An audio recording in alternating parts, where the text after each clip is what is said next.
오늘 말씀의 제목은요, 여호와는 나의 목자시니 감사합니다 라는 주제입니다. 오늘 말씀의 제목은 여호와는 나의 목자시니 감사합니다 라는 주제를 가지고 우리 함께 말씀을 나누고자 합니다.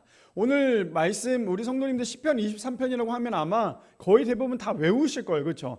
다 외울 만큼 너무나 많이 알고 너무나 잘 아는 말씀이 오늘 이 시편 23편에 대한 내용입니다. 사실 제가 저번 주부터 얘기했던 게 뭐 어떤 설교를 가지고 한다고 했던 거 기억나시죠? 입에 대해서, 언어에 대해서 한다고 했는데 아무래도 이번 11월 한 달간은 저희가 좀 감사에 대해서 나눠야 되지 않을까. 왜냐면 이제 추수감사절이 얼마 남지 않아서, 그래서 오늘과 다음 주 그리고 추수감사절까지는 감사 시리즈를 통해서 감사에 대해서 함께 나누려고 하고요. 그리고 그 다음 주부터 이제 11월 마지막 주부터 다시 입술에 대해서 함께 나누려고 하니까 우리 성도님들 이번 한 3주 동안 정말 감사 끊임없는, 이게 감사였구나, 이게 앞으로 우리가 해야 될 감사구나라는 거에 대해서 함께 말씀을 통해 또 알아가고 또 우리가 잘 묵상할 수 있는 귀한 시간이 되었으면 좋겠습니다. 근데 그 시간 중에 제일 첫 번째 시간이 어떤 걸 감사에 대해서 나누면 좋을까라고 생각을 해봤는데, 우리가 제일 많이 알고 또 너무나 쉽게 아는 본문이기도 하지만 이 본문 안에 과연 나는 어떠한 감사를 찾을 수 있을까? 저는 이번 한 주 동안에 그래서 이 말씀을 정말 많이 묵상을 했던 것 같아요. 한 절씩 묵상하기도 하고 또 통으로 묵상하기도 하고 또 여기 나오는 원어로도 찾아보기도 하고, 과연 내가 이걸 너무나 그동안에 많이 읽어봤지만 그렇다면 이번 주에 내가 이 말씀을 가지고 우리 성도님들과 어떤 걸 나누면 좋을까라고 고민을 참 많이 하고 또 묵상을 하면서 기도를 해봤는데, 오늘 이 안에서 우리가 정말 감사할 거가 이 안에 있다라는 걸 느끼는 순간 저는 이번 한 주 동안에 이 말씀을 붙잡고 한 주를 살아가는데요, 얼마나 은혜가 되는지 몰라요. 그래서 오늘 이 말씀을 가지고 우리가, 그래서 오늘 제목도 그거잖아요. 평범하지 않아요. 그렇죠? 여호와는 나의 목자시니, 보통 이 말씀의 제목은 그냥 여호와는 나의 목자시니라고 하고 거기에 끝나는데, 저는 거기에 뭐라 붙였냐면 여호와는 나의 목자시니 감사합니다라는 단어를 붙였어요. 그래서 우리 성도님들 이 말씀 우리가 읽을 때마다 그때 우리가 이 말씀에 감사하다라는 게 있었구나라는 것을 좀 깊이 아는 귀한 시간이 되기를 소망합니다. 그래서 오늘 말씀 들어가기 전에요, 토조 목사님, 우리 너무나 잘 아시죠? 토조 목사님께서 이런 말씀하셨어요. 뭐라고 말씀하시냐면, 어떤 보물보다 주님을 귀하게 여기는 사람은 그분 안에서 모든 것을 누린다 라고 얘기를 합니다. 저는 저 말씀이 오늘 제가 나누고자 하는 말씀에 하나로 묶어놓은 메시지가 아닐까라는 생각이 듭니다. 토조 목사님의 저 귀한 말씀을 잘 보면 우리가 너무나 잘 묵상해야 될 말씀이죠. 그렇죠? 어떤 겁니까? 어떤 보물보다 주님을 귀하게 여기는 사람은 그분 안에서 모든 것을 누릴 수 있다라고 얘기를 합니다. 그렇다면 우리 성도님들, 우리 안에 우리의 보물이 누구입니까? 한번 고민해 보셨어요? 내가 지금 누리고 있는 모든 것들이 과연 내 안에 과연 누가 있을까라고 한번 고민해 보셨습니까? 어쩌면 우리가 하나님이 내 안에 계시고 내가 하나님을 잘 믿고 있다면, 하나님을 내 인생 가운데 보물로 여기고 있다면요, 우리는 그분으로 인해서 모든 것을 누릴 수 있지만, 그렇지 않고 여전히 내 안에 내 자아가 내가 내 주인이 돼버리면요, 우리는 하나님의 은혜를 누릴 수 없다라는 거예요. 그런데 우리가 항상 사랑하면서 살다 보면 결국에는 하나님께서 여전히 우리와 함께 하심을 우리는 알 수 있다라는 거죠. 그래서 오늘 저 내용에 어떤 보물보다 주님을 귀하게 여기는 사람은 그분 안에서 모든 것을 누리고 있다라고 얘기하는 것처럼, 우리 성도님들의 삶 가운데 하나님을 우리 안에 모시고 그래서 하나님을 통하여서 하나님의 모든 것을 누릴 수 있는 우리 모든 성도님들 되시기를 축복합니다. 그러려면 시편 23편 1절 말씀이 다른 사람에게 주어지는 말씀이 아니라 내 말씀이 되어야 돼요. 그 말씀이 무엇입니까? 여호와는 나의 목자시니 내게 부족함이 없으리로다.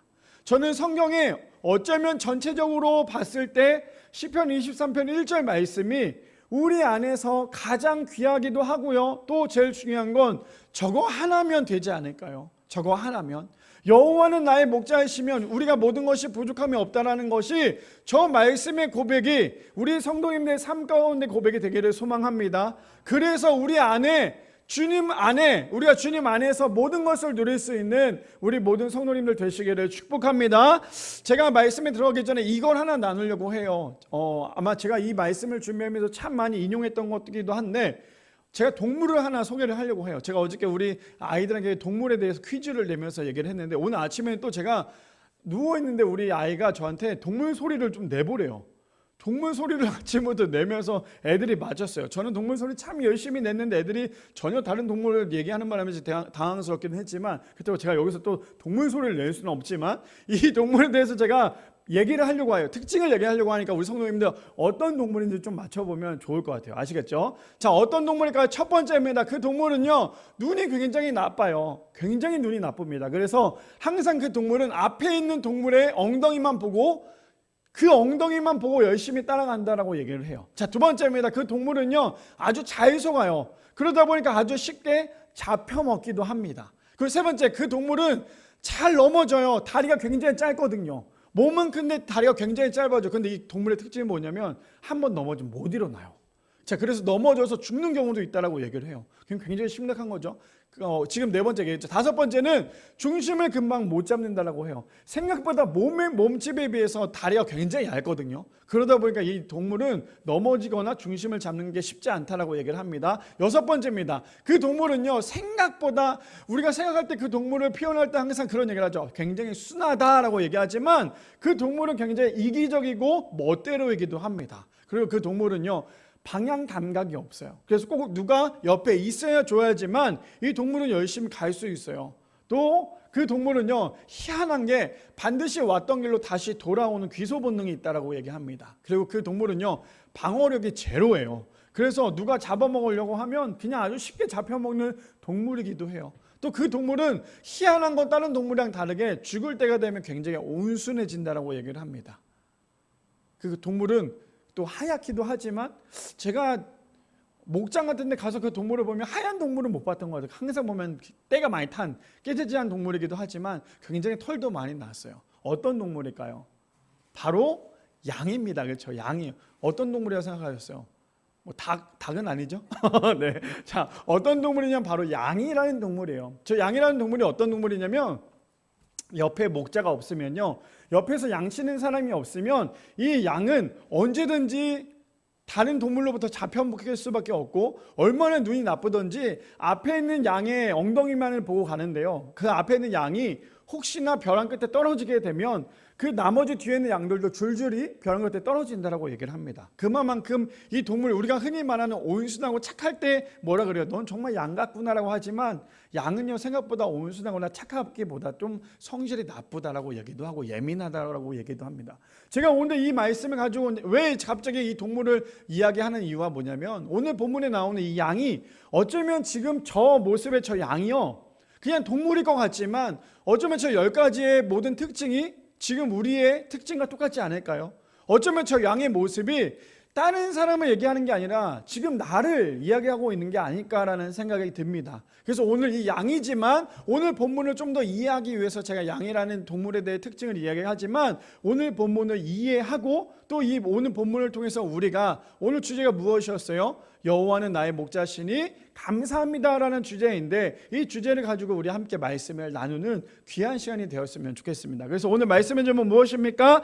여호와는 나의 목자시니 감사합니다라는 주제를 가지고 함께 세 가지로 나누기를 원하는데요, 첫 번째입니다. 첫 번째는 하나님은 언제나 가장 좋은 길로 인도하신다라는 거예요. 첫 번째, 하나님은 언제나 가장 좋은 길로 인도하십니다. 우리 본문 볼까요? 본문 시편 23편 1절과 2절 보면, 1절에 보면 이렇게 시작하죠. 여호와는 나의 목자시니 내게 부족함이 없으리로다 라고 얘기를 합니다. 우리 성도님들 지금까지 살면서 어떠한 삶을 사셨습니까? 어떤 분들은 굉장히 힘든 삶을 사신 분들도 있을 거고요, 어떤 삶은 좀 평탄한 삶을 사셨던 분들도 계실 거예요. 근데 보통 인생이란 걸 보면요, 평탄한 삶보다 힘든 삶이 더 많기도 하죠. 근데 우리가 살아오면서 과연 우리의 주인이 누구일까라고 생각을 한다면요, 우리는 지금까지 살아온 거에 대해서 자, 이렇게 생각해 보세요. 지금 나에게 어떠한 일이 주어졌어요. 근데 그 일이 너무너무나 어려운 일이지만, 그 일이 내 일이라고 생각하면요, 그 일이 너무나 어렵고 괴로울 수밖에 없는 일일 수밖에 없어요. 내가 감당할 수 없는 일이기 때문에. 근데 그 일이 내가 아니라 하나님의 일이라고 생각을 한다면요, 우리는 그 일을 아주 쉽게 이해할 수 있다는 거예요. 근데 때로는 우리가 살면서 그 일에 대해서 내 일이라고 생각을 하다 보니까 때로는 그 일 때문에 집착을 하기도 하고 스트레스를 받기도 한다는 거예요. 자, 스트레스라는 게 무엇일까요? 우리 성도님들 스트레스 안 받으시는 분 계세요? 스트레스를 안 받는 사람은 아무도 없죠. 어쩌면 태어나는 그 순간부터 스트레스의 인생이 될 수밖에 없는 게 사람의 인생이에요. 근데 그 사람의 인생에서 과연 제일 중요한 것이 무엇이냐? 바로 나의 인생의 주인이 누구냐라는 것을 제일 먼저 알고 넘어가야 한다라는 거예요. 근데 우리 모두는요, 우리의 인생의 주인이 하나님이 아니라 날마다 내 자신이라고 생각을 해요. 그러다 보니까 하루하루 살아가는 게 너무나 고통스럽고 너무나 힘들 수밖에 없다라는 거예요. 제가 오늘 왜 저 시편 23편 1절이 어쩌면 우리의 인생 가운데 가장 큰 은혜이고 도움이고 위로가 되지 않을까라고 얘기했던 이유는 뭐냐면요, 1절에 이렇게 얘기하죠. 여호와는 나의 목자시니 내게 부족함이 없으리로다 라고 시작을 한다라는 거예요. 하나님께서 나의 목자가 되시면요, 우리의 인생에 부족함은 없습니다. 믿으십니까? 하나님이 나의 목자가 되시면요, 우리의 인생에 부족함이 없다라는 거예요. 아까 서두에 얘기했던 동물, 그 양의 비유를 했을 때 양은 어떤 동물이라고요? 목자가 없이는 살아갈 수 없는 거예요.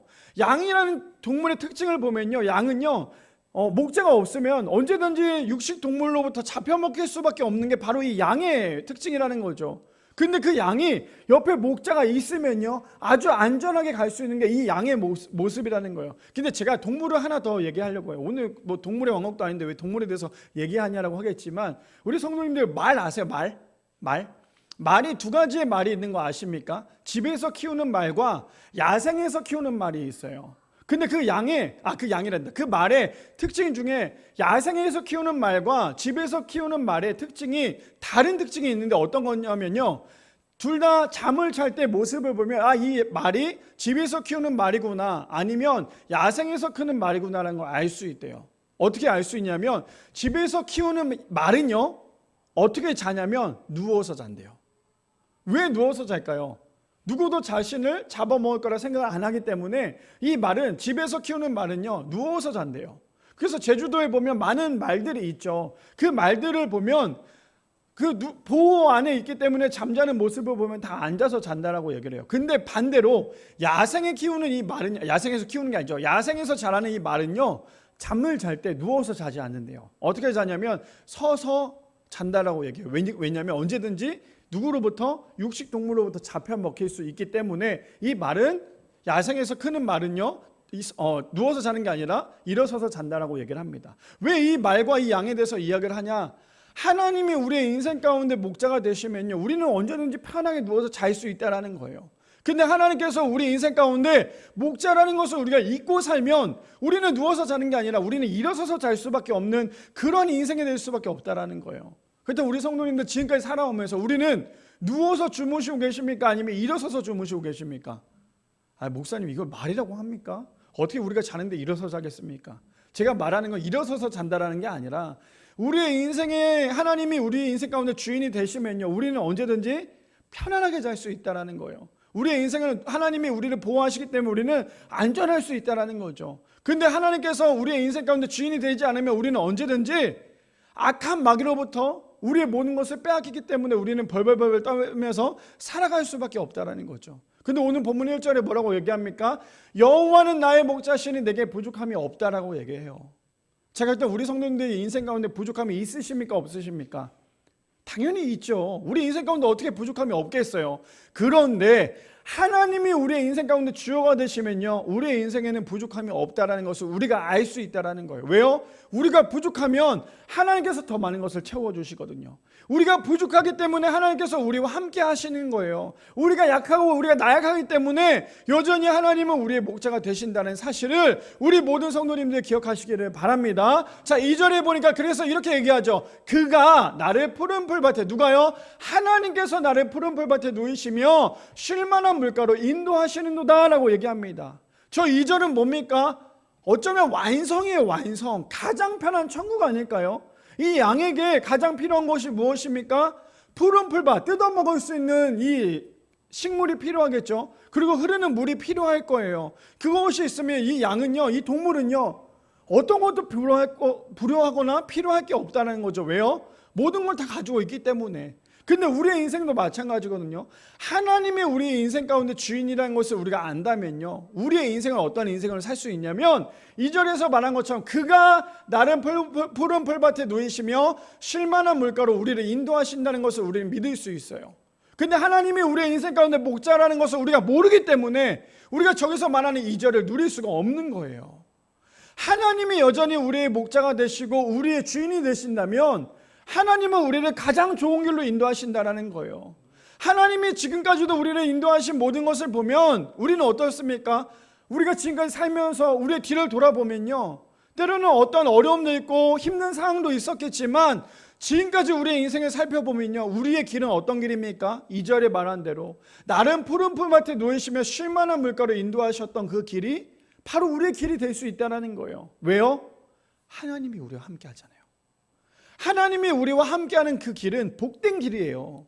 근데 하나님이 없이 나 혼자 걸어가는 그 길은요, 복된 길이 아니라는 거예요. 제가 설교 때마다 매번 강요하고 매번 이야기했던 것이 무엇입니까? 하나님이 있어서 잘 되는 건 축복이에요. 또 반대로 하나님이 없어서 잘 되는 것은 저주라는 거예요. 이해되십니까? 하나님이 우리와 함께 계시는데 잘 되면 축복이고요, 안 돼도 축복이에요. 왜요? 주어가 하나님이 나와 함께 하기 때문이죠. 근데 반대로요, 하나님이 없이 내가 잘 되는 건 저주예요. 또 하나님이 없이 내가 안 되는 건 더 저주라는 거예요. 이해되십니까? 그래서 하나님이 우리와 함께 하심을 믿는다면요, 우리는 그 어떤 것도 이겨낼 수 있다는 거예요. 하나님이 여전히 내 옆에서 나와 함께 걷고 계신다는 거, 나와 함께 하신다는 것을 우리가 믿는다면 그 길은 복된 길이라는 거예요. 근데 목사님, 제가 살아오니까요, 하나님이 나와 함께 하는 것 같은데 내 인생은 아무것도 변하지 않았고 여전히 너무나 힘든 길을 걷고 있어요. 이게 과연 복된 길일까요? 라고 질문한다면 우리가 이렇게 한번 생각해 봅시다. 하나님이 계셨기에 그 길도 갈 수 있는 거예요. 하나님이 나와 함께 하시기 때문에 지금 감당할 수 없는 길도 걸어갈 수 있는 거예요. 근데 하나님이 계시지 않죠? 우리는 아마 금세 내 인생을 포기하고 말 거예요. 근데 하나님이 여전히 나와 함께 하심을 믿기 때문에 우리는 그 길이 아무리 험난한 길이라 할지라도 걸어갈 수 있는 거예요. 근데 하나님이 함께하는 길은 어떤 길입니까? 그 길은 푸른 풀밭이고요, 쉴만한 물가로 인도하는 귀한 길이 될 수 있다는 거예요. 그뿐 아니에요. 제가 그래서 창세기 45장 5절 말씀을 보면 이렇게 얘기하죠. 당신들이 나를 이곳에 팔았다고 해서 근심하지 마소서, 한탄하지 마소서. 하나님의 생명을 구원하시려고 나를 당신들보다 먼저 보내셨나이다. 누굽니까? 누가 주인공이에요? 요셉이죠. 저 요셉의 이야기를 보면요, 그럼 저 요셉은 굉장히 평탄한 삶을 살았을까요? 저 지금 5절에 말하는 저 요셉의 지금 직위는 뭐냐면 총리예요. 총리는 무엇입니까? 많은 부하들을 거느리고 있는 거예요. 근데 그가 거기까지 올라가 서기까지 총리의 인생이 평탄했을까요? 평탄했을까요? 총리의 인생? 아니죠. 요셉의 인생은 어떻습니까? 형들로부터 버림을 당했고요, 팔려가기도 했고요, 감당할 수 없는 일들을 많이 감당했어요. 그랬던 요셉의 인생을 우리가 본다면요, 우리는 요셉을 봤을 때 어떻습니까? 아니, 하나님께서 요셉을 선택하셨고 요셉을 사랑한다라고 얘기했다면, 요셉에게 꿈을 주신다라고 얘기했다면 어떻게 저런 인생을 살 수 있을까? 근데 요셉은 그 모든 인생을 살아가면서 요셉이 항상 의식했던 게 있어요. 그게 무엇입니까? 하나님이시라는 거예요. 요셉이 보디발 장군의 아내로부터 유혹을 받았을 때도 요셉은 자신의 모든 것을 쾌락으로 인하여서 거기서 누린 게 아니라 하나님을 의식하고 있었기 때문에 요셉은요, 거기서부터 멀리 떠날 수 있었다라는 거예요. 요셉의 인생은 그 모든 인생 가운데 꿈을 꾸게 하셨던 것도 하나님이셨잖아요. 거기에 팔려가게 했던 것도, 그 모든 것들도 다 하나님께서 요셉과 함께 했음을 요셉은 고백하고 있다는 거예요. 그래서 뭐라고 얘기합니까? 당신들이 나를 이곳에 팔았다고 해서 근심하지 마소서. 그 말은 뭐예요? 너네들이 나를 지금까지 이끌어간 게 아니야. 너네들이 나를 지금 팔았다고 해서 내가 여기까지 온 게 아니라 너네들이 했다고 착각하지 마. 그러니까 너네들 이거에 대해 착각하지 말고 이 모든 것은 어떤 계획이냐? 바로 뭐예요? 나를 당신들보다 먼저 보내셨나이다. 누가요? 하나님이. 저는 저 말씀과 오늘 시편 23편 1절 2절 말씀을 비교해 보면 비슷한 이야기 아닐까요? 우리가 그냥 내 인생에 내가 주인이 돼서 보면요, 얼마나 힘들어요. 얼마나 한심스럽습니까? 얼마나 괴로워요. 그런데 내 인생의 주어가, 내 인생의 목자가 하나님이 되시니까요, 그가 나를 푸른 풀밭에 누이시면 쉴만한 물가로 인도하신대요. 그의 인생이 요셉의 목자가 되신 하나님이 되시니까 요셉의 고백은 무엇입니까? 생명을 먼저 구원하시려고 나를 이곳에 먼저 보내셨나이다 라고 얘기하는 거예요. 제가 지금 이 말씀 왜 우리 성도님에게 이 이야기를 하려고 하는지 이해되십니까? 어떤 메시지인지 아시겠어요? 우리의 인생은 쉽지 않아요. 목사인 저도요, 쉽지 않다고요. 한 주 한 주 살아가면서 안 울 때가 없어요. 매번 저기 앞에 앉아가지고 매번 눈물을 흘려요. 하나님, 내 인생 이거 맞습니까? 물론 두 번째 대지 때 제가 이걸 좀 더 깊이 얘기하겠지만 우리의 인생에 내가 주인이 되니까 너무너무 초라한 거예요. 내 인생에 내가 주인이 되니까 너무너무 초라한 거예요. 근데 만왕의 왕이신 하나님께서 나의 주인이시고 나의 아버지가 되심을 우리가 믿고 고백한다면 우리의 인생은 초라한 인생이 아니거든요. 가장 좋은 길로 인도하시는 분이 하나님이시라는 거예요. 그때 우리 성도님들, 하나님이 나의 목자 되심을 믿으십니까? 하나님이 정말 나의 목자 되심을 믿으십니까? 그럼 우리 성도님들의 입술에 이런 고백이 나타나야 돼요. 어떤 고백이 나와야 됩니까? 하나님의 생명을 구원하시려고 나를 당신들보다 먼저 보내셨나이다. 이런 고백이 우리 성도님들의 삶 가운데 나와야 되지 않겠어요? 너네들 때문에 내가 지금 얼마나 힘든 삶을 살아가는 줄 알아? 내가 분명 어렸을 때 이렇게 꿈을 꿨다고 얘기했지. 너네들 나를 팔았지. 내가 지금 여기 감옥까지 있었다 왔지. 너네들 때문에 내가 전과범이 되었지. 내가 얼마나 내 인생이 힘들었는지 알아? 이렇게 얘기하는 사람은요, 결국에 자신의 인생은 초라할 수밖에 없어요. 그런데 내가 전과범이 되고 내가 그 어려운 상황 가운데 있다 할지라도 결국에 나의 인생의 주인이 하나님이심을 믿는다면 우리의 인생은 초라한 인생이 아니라 복된 인생이 될 수 있다는 거예요. 첫 번째 주제가 무엇입니까? 하나님은 언제나 우리를 가장 좋은 길로 인도하신대요. 그렇다면 우리가 지금까지 살아오는 인생의 뒤를 돌아보면 우리는 과연 좋은 길로 오셨습니까? 아니면 여전히 좋지 않은 길로 걷고 계십니까? 여전히 좋지 않는 길로 걷고 있다고 생각을 한다면요, 아직도 나는 하나님이 나의 목자이심을 고백하지 못하는 거예요. 근데 지금까지 걸어온 그 길이 지금까지 제일 좋았고 베스트였다, 가장 좋은 길이었다라고 우리가 고백을 한다면 하나님이 나의 목자이심을 우리가 고백할 수 있다는 거예요. 때로는 나에게 너무나 힘이 들고 너무나 눈물이 나고 너무나 어려운 그런 순간들이 있다 할지라도 그럼에도 불구하고 하나님이 나의 목자가 되신다면 그 길은 가장 좋은 길이라는 사실, 물론 지금 내 앞에 놓여져 있는 그 일이 너무나 힘들 수도 있어요. 감히 감당할 수 없을 수도 있어요. 그러면 내가 그것 때문에 스트레스 받으려고 하지 마시고 하나님께 지혜를 구하세요. 하나님, 지금 이러한 상황에 놓여졌습니다. 지금 우리 회사가, 내 관계가, 내 상황이, 지금 나의 모든 것들이 지금 이렇게 놓여져 있습니다. 하나님, 그럼 내가 어떻게 하면 좋을까요? 물론 하나님께 기도하겠죠. 근데 변화되지 않아요. 그 상황이 변화되지 않고 그 환경이 변화되지 않아요.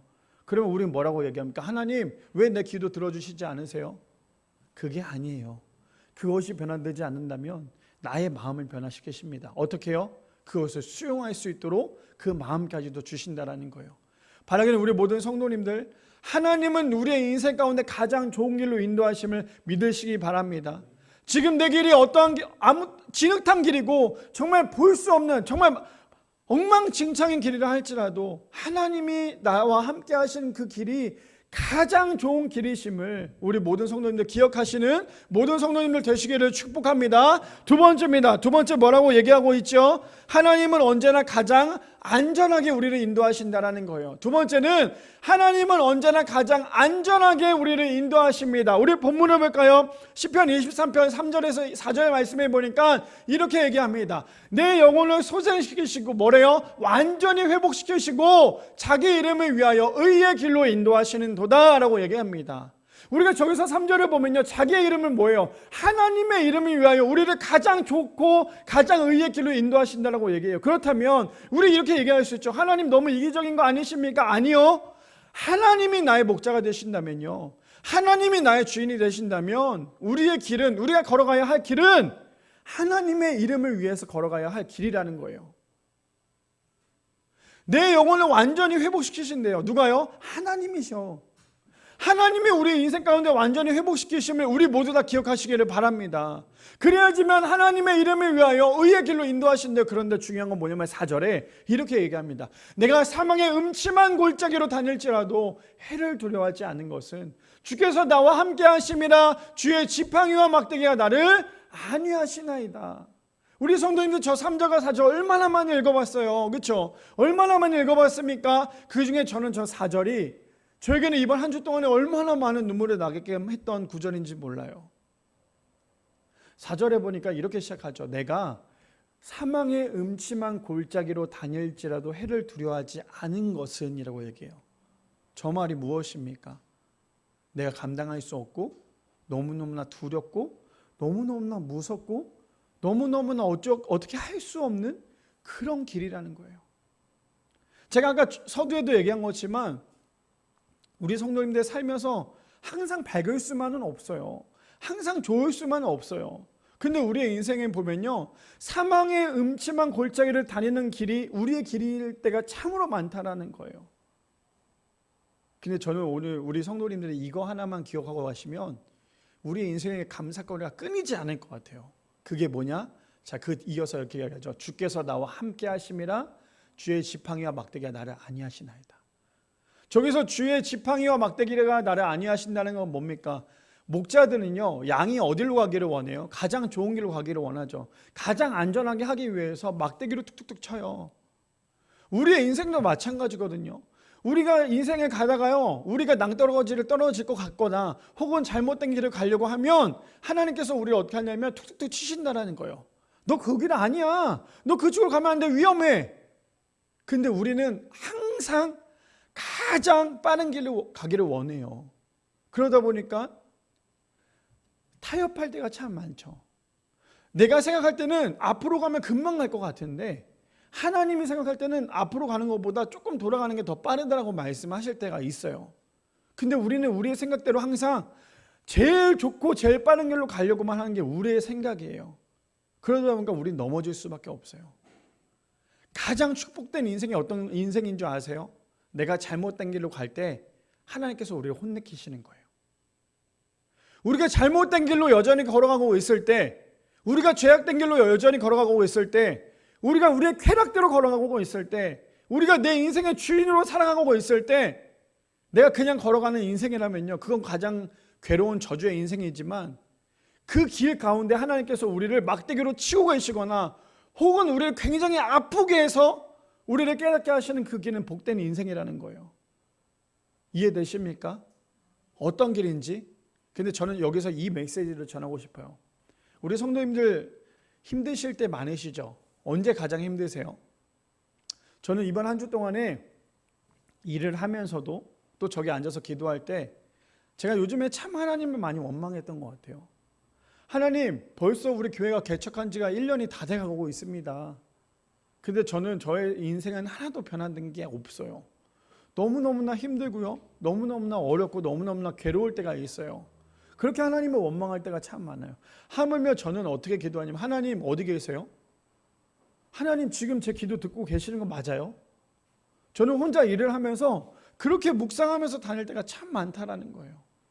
하나님 지금 내 모습 봐봐요. 어떤지 아시죠?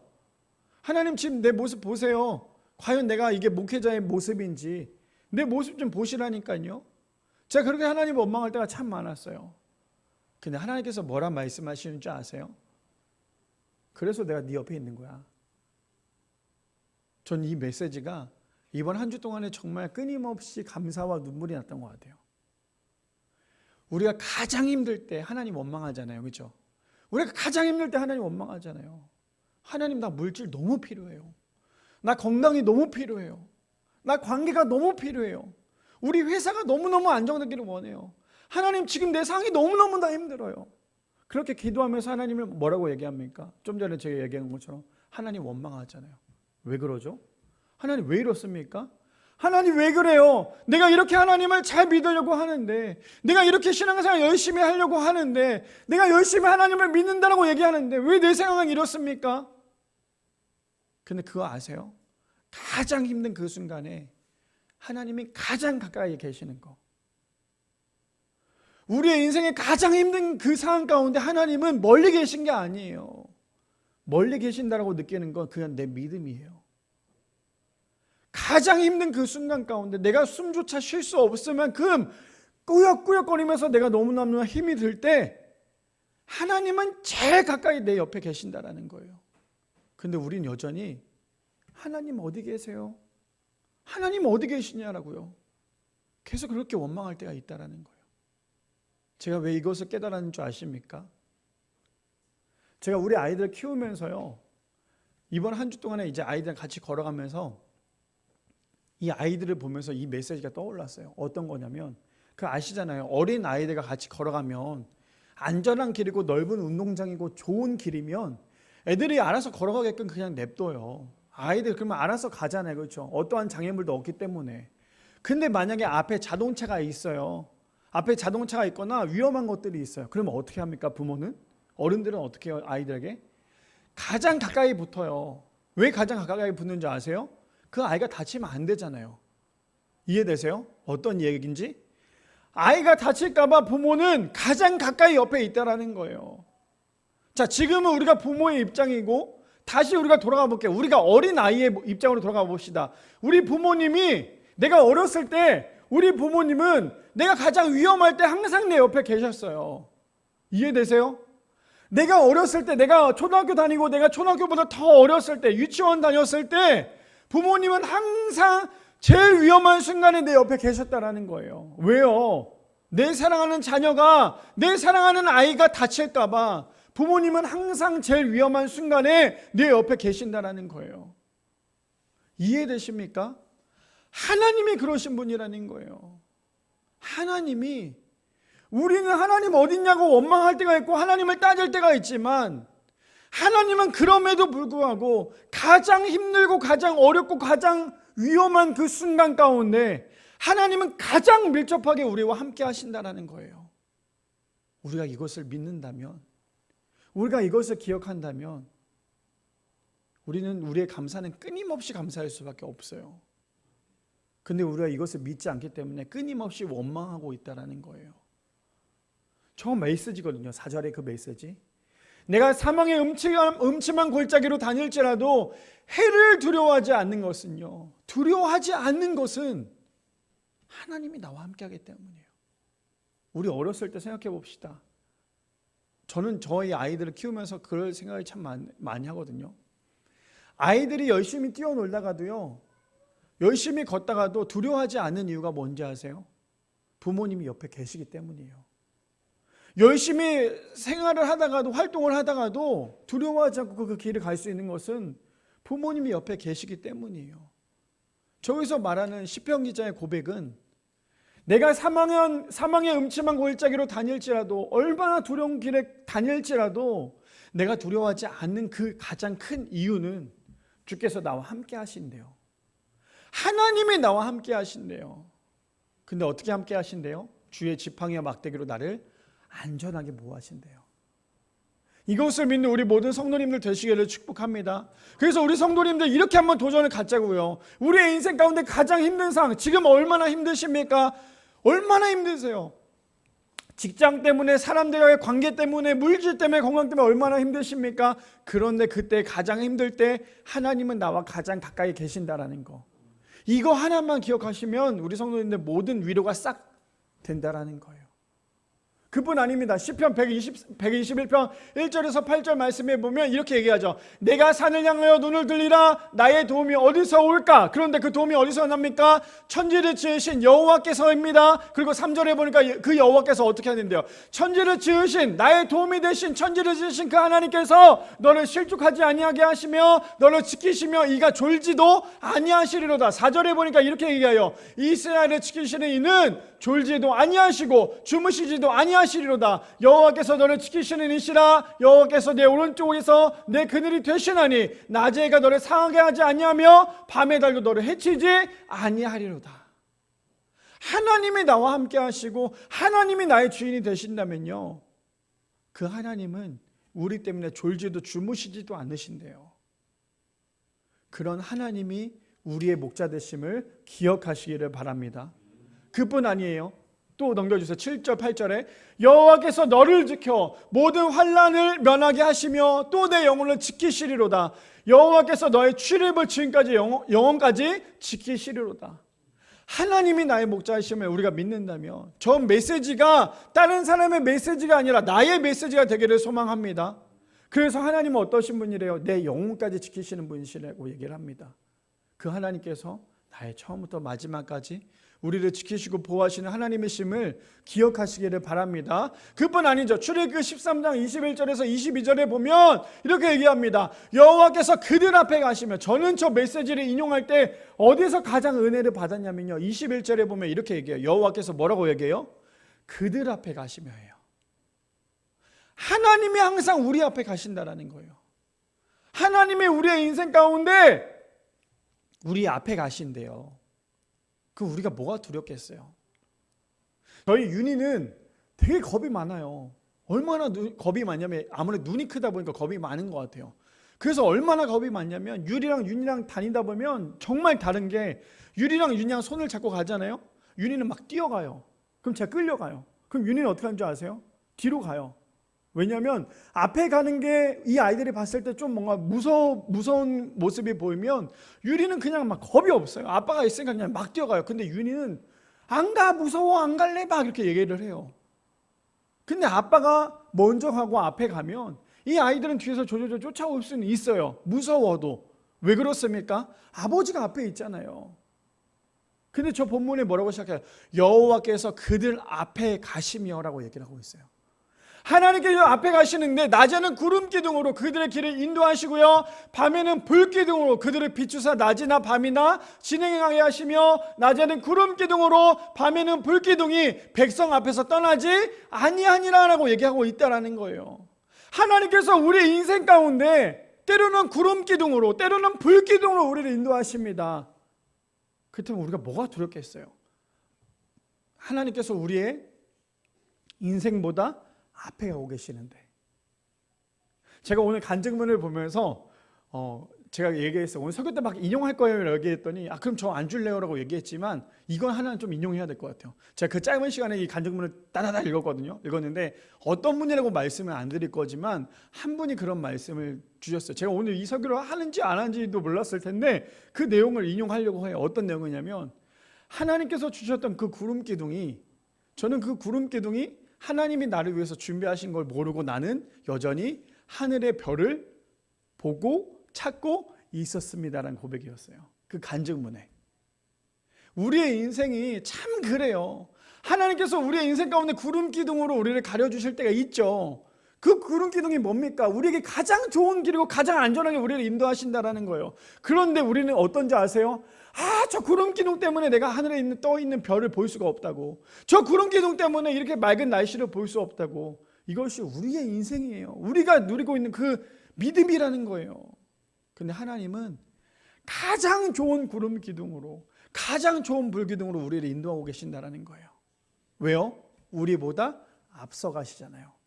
우리의 인생보다 앞서가시기에 우리의 어려움이 있을 걸 먼저 아시기 때문에 이미 하나님께서 가장 좋은 걸로 막고 계신다라는 거예요. 근데 그뿐 아니죠. 출애굽기 16장 12절이랑 31절에 보면 우리가 너무나 잘 알고 있는 만나와 메추라기가 나오는데 이렇게 얘기합니다. 12절에 내가 이스라엘 자손의 원망을 들었노라. 그들에게 말하여 이르기를 너희가 해질 때에는 고기를 먹고 아침에는 떡으로 배불리니 내가 여호와 너희 하나님인 줄 알리라 하라 하셨느니라. 지금 뭐라 그래요? 하나님께서 배고파하는 백성들을 위해서 메추라기를 주신 거예요. 배부르게 먹을 수 있도록. 근데 하나님께서 그걸 먹으니까 사람들이, 우리 성도님들 고기 좋아하시죠? 고기. 오늘 우리가 점심에 백숙을 먹을 예정이지만 사람들이 고기를 아무리 좋아해도 고기만 계속 먹을 수는 없어요. 그렇죠? 고기만 계속 먹다면 질리잖아요.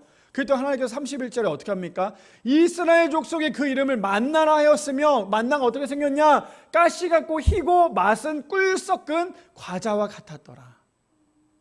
하나님은 우리를 가장 좋고 가장 안전한 길로 인도하신다라는 거예요. 우리의 상황을 보시고 우리가 뭐가 필요한지를 가장 잘 아시는 분이 우리 하나님이시라는 거예요. 그 하나님이 우리의 주인이시고 우리의 목자 되심을 믿으시는 우리 모든 성도님들 되시기를 축복합니다. 그래서 아까 전에도 얘기했지만 우리의 인생 가운데 가장 어려움이 찾아왔을 때 그 순간이 지금 순간일 수도 있어요.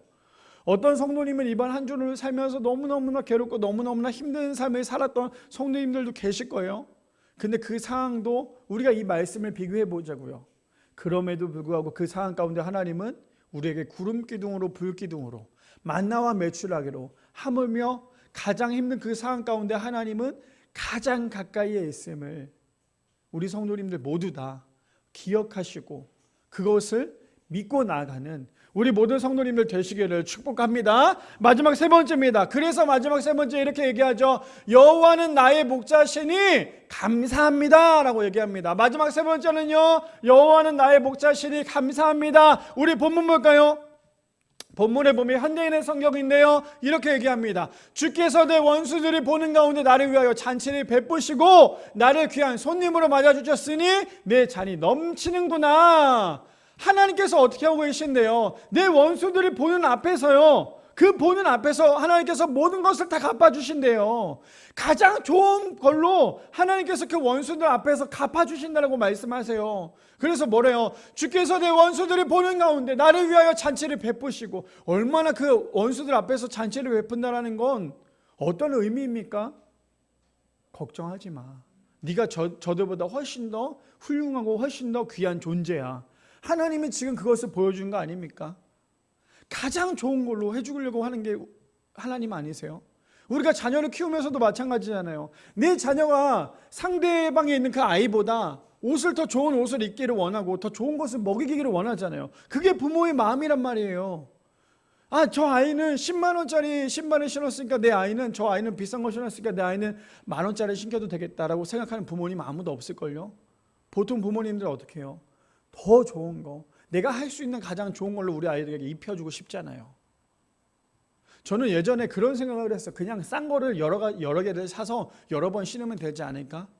근데 한번 비싼 걸 신어보니까요, 물론 제가 비싼 거라고 해서 뭐 몇백만 원이 아니라 저에게 가장 비싼 신발은 운동화 중에 18만 원짜리가 있어요. 굉장히 비싸죠.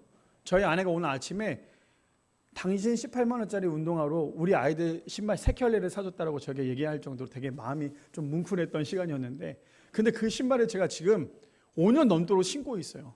이 비싼 신발이 좋은 점이 뭐냐면, 제가 그렇다고 해서 지금 와, 목사님은 지금 우리 성도님, 나는 지금 3만 원짜리 5만 원짜리 운동화 신고 있는데 지금 목사님 18만 원짜리 신고 있다고 지금 저에게 자랑하시는 겁니까? 얘기하는 게 아니라, 제가 왜 비싼 거가 참 좋다, 참 쉽지 않네요. 이게 뭐라고 얘기할지 모르겠지만, 자, 다시 정리해 볼게요.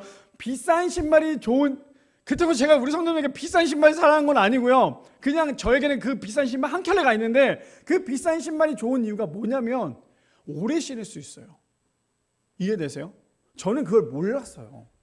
그냥 싼 신발 1만 원짜리를 18개 사면 되지라고 생각을 했었는데, 그게 아니라 이 하나 신발을 신는 게 장점은 뭐냐면 또 수리도 돼요.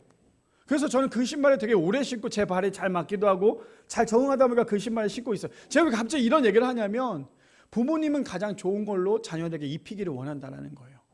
그런데 지금 오늘 본문에 보면 뭐예요? 저는 저 본문이 얼마나 저에게 위로가 되는지 몰라요. 내 원수들이 보는 가운데 나를 위하여 잔치를 베푸시고 나를 귀한 손님으로 맞아주셨으니 내 잔이 넘치는구나 라고 얘기해요. 얼마나 복된 인생입니까? 내 인생은 너무나 초라하다고 생각을 하는데요, 하나님이 나의 부모님이고 나의 자녀가, 나의 주인이 되시면 우리의 인생은 잔이 넘치는 인생이 될 수 있다는 거예요. 근데 그뿐 아니에요. 6절에 보니까 이렇게 해야죠. 주의 선하심과 한결같은 사랑이 평생에 나를 따르니 내가 여호와의 집에서 영원히 살리리라. 근데 저 6절이 어떤 건지 아세요? 1절부터 6절까지 그 모든 메시지 중에 저 6절은 우리가 저 6절대로 살아가야 하지만 1절과 2절과 3절과 4절과 5절이 효과가 있는 거예요. 이해되세요?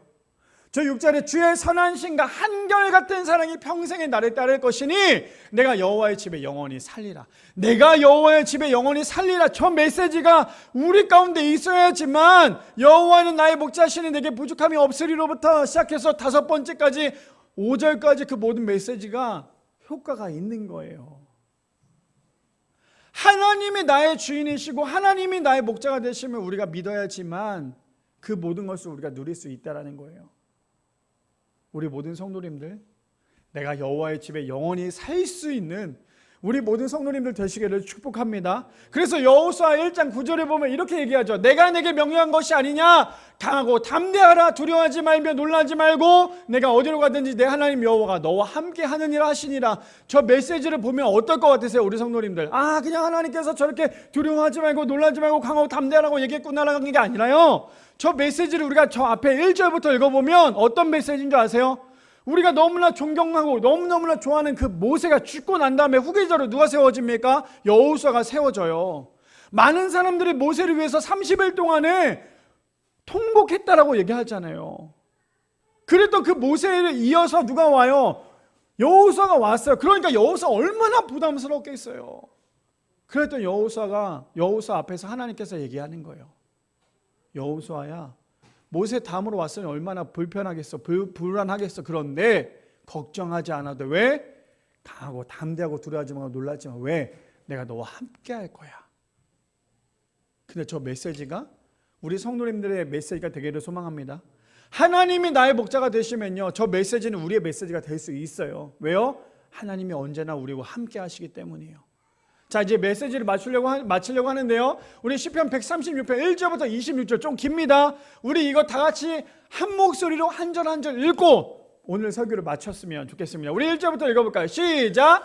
여호와께 감사하라. 그는 선하시며 그 인자하심이 영원함이로다. 신들 중에 뛰어난 하나님께 감사하라. 그 인자하심이 영원함이로다. 주들 중에 뛰어난 주께 감사하라. 그 인자하심이 영원함이로다. 4절이요. 홀로 큰 기이한 일을 행하시는 이에게 감사하라. 그 인자하심이 영원함이로다. 지혜로 하늘을 지으신 이에게 감사하라. 그 인자하심이 영원함이로다. 땅을 물 위에 펴신 이에게 감사하라. 그 인자하심이 영원함이로다. 큰 빛들을 지으신 이에게 감사하라. 그 인자하심이 영원함이로다. 해로 낮을 주관하신 이에게 감사하라. 그 인자하심이 영원함이로다.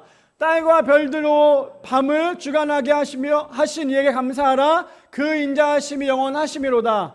애굽의 장자를 치신 이에게 감사하라. 그 인자하심이 영원하심이로다. 이스라엘을 그들 중에서 인도하여 내신 이에게 감사하라. 그 인자하심이 영원함이로다. 강한 손과 펴신 팔로 인도하여 내신 이에게 감사하라. 그 인자하심이 영원하심이로다. 홍해를 가르신 이에게 감사하라. 그 인자하심이 영원하심이로다.